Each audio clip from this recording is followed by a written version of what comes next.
This morning marked the end of a 2-week, 273-mile walk from North Carolina to Washington.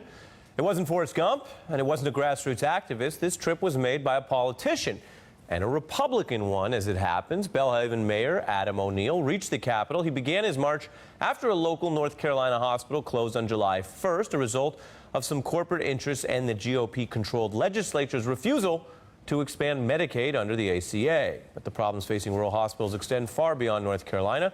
Only 26 states and the District of Columbia have opted into the Medicaid expansion, that bonus money in the ACA, and that leaves hospitals in other states relying on charitable giving and 5.7 million people without health insurance expressing their frustration through any way they can, protest or whatnot. And Mayor O'Neill and his supporters have highlighted not just a local issue for them, but an issue that affects millions of people throughout the U.S. Joining me now from Washington, D.C. is the mayor of Belhaven, North Carolina, Adam O'Neill. Good evening. Thank you for having me. What was this day like for you completing your journey here?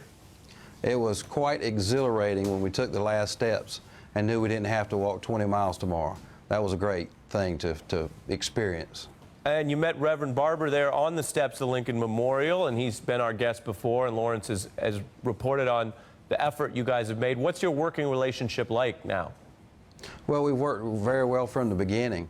We have a situation where people are being done wrong, not just African Americans, but all people, poor, white, black, everyone. And Reverend Barber stepped up from the get-go and has helped us and has been a terrific ally throughout the process. Yeah, you talk about alliances there. You guys are also a model of a kind of bipartisanship locally. And I know you also talked to Senator Kay Hagan today. What can you tell us about that? Well, Senator Hagan has a lot of interest in our story. She has helped us with the Justice Department, trying to make sure that we get a very fair deal and things get looked at honestly and fairly. So she has a lot of interest in what we're doing, and we're happy to have her helping us. And Reverend Barber and her have a good relationship, so that's benefiting our cause.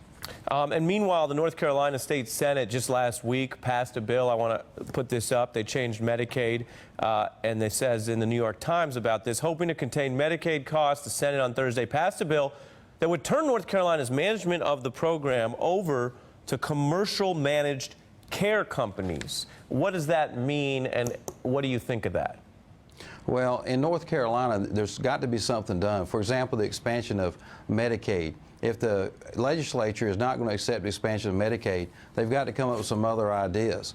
And I just wish they would go ahead and see the writing on the wall and go ahead and accept Medicaid expansion, so particularly our rural hospitals would have an easier go of it. Rural hospitals have such a hard time breaking even that without Medicaid expansion, a lot of them are really struggling and on the brink of closure. And you know, when we talk a lot about Republicans and Democrats, we zero in on the ones who work the worst together in Washington. You're here as a Republican. Are you hearing from other Republicans on the ground or local mayors or local officials about your effort here to try to get this health care funding? Well, I've heard nothing really but positive comments. I think a lot of Republicans realize that Medicaid expansion is coming, and I think it's something we need to move on with. The ACA is the law now, and it's something that's here to stay. And putting this off while indigent care reimbursements are falling and not having those revenues replaced by the Medicaid expansion is hurting everybody. And I keep thinking about the issue from the view